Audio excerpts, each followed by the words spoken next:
3. Baiklah, situasi ini adalah tentang seorang individu rebah di tempat awam dan tidak memberi respon apabila dipanggil. Baiklah. Sekarang, apabila mangsa tidak sedar tetapi masih bernafas, orang perlu tepuk bahu dan panggil mangsa. Ada respons?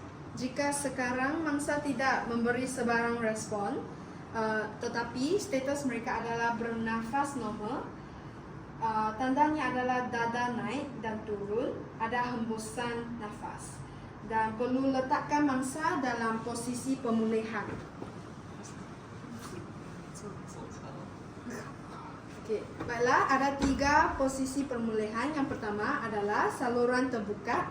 Buka saluran pernafasan dengan mendongkakkan leher mangsa sedikit. Kedua adalah sokongan kepala. Letakkan tangan mangsa di bawah pipi untuk menyokong kepala dan membiarkan cecair keluar. Langkah ketiga adalah kestabilan badan. Kaki ditekuk pada sudut tepat 90 darjah untuk menstabilkan badan supaya tidak bergerak. Sekarang adalah protokol kecemasan minit emas. Orang perlu menghubungi 999 segera dan mulakan CPR.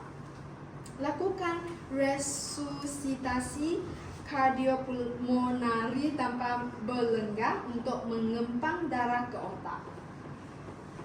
Langkah ketiga adalah gunakan AED. Jika mesin AED tersedia, pasangkan pada dada mangsa dan ikuti arahan audio alat tersebut. Itu sahaja daripada kami. Sekian, terima kasih.